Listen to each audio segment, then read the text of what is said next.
Right, so it is day 63 of my New Year's tree planting resolution thing. I have already filmed the review. That'll probably end up going up early tomorrow rather than earlier today, despite being filmed like 8 hours ago. Sorry. But let's get on with it.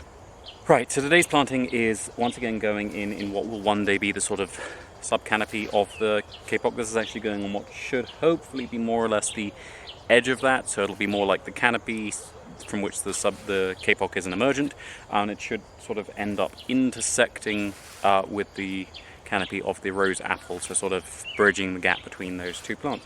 So today's one is a Terminalia, and I think it's Terminalia cattapa, but I might have that wrong. I'll put the proper name up on screen. Now this is one of the Madagascan ones. We do have 3 native Terminalias here. I do find that I'm not very good at convincing them to germinate. They pop up very well by themselves, but as soon as I get involved it just goes all wrong.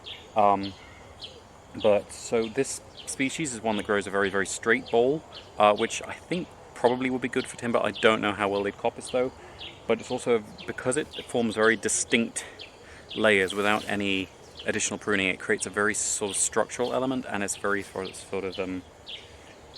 very visually appealing, but also very good for if you want to hang fruiting vines. So for example, I grow a lot of susu, which would be a very good one to have a tree that grows to a height where it spreads out its flat layer like the Terminalia does, and you can just reach up and pluck out your fruit. It's actually a way you often prune fruit trees, and this grows that way by itself. The same sort of structure that Pachira glabra often ends up with, but on a much larger scale eventually. So now that is going in with 3 little Dracena reflexes, partially because those also do occur naturally in Madagascar, although not this variegated form, but partially also because the Dracena fragrans, I do think I need to take a little bit of pressure off the mother tree for that. And I've taken all the cuttings I can off the smaller ones, so it's all on the mother now.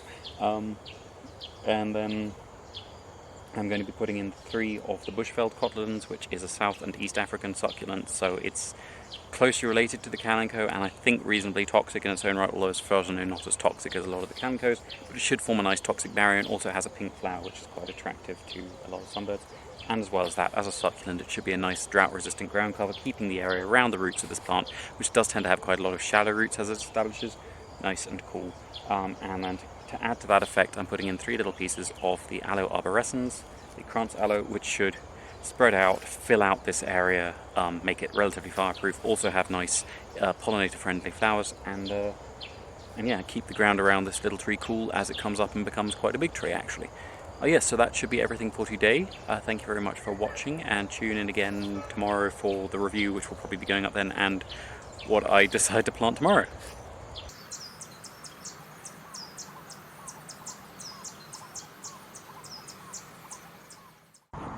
Right, so this little gorgeous creature is Udicella tetraspilota, which I found in this more mature version of the Madagascan Terminalia when I was coming to show the very distinctive layering that this species has by itself without any pruning. But this little guy seems to have been attacked by something, probably the kingfisher, who are very fond of eating these little things.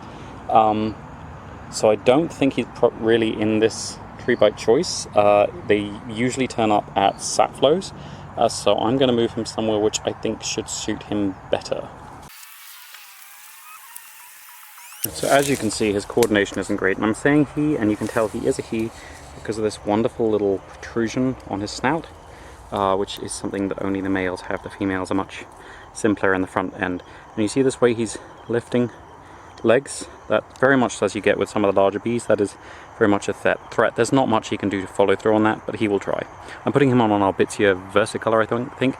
It's the poison pod Albizia, which does periodically produce sap. There's actually a small flow just near where I let him go, which should suit him much, much better than the Terminalia did.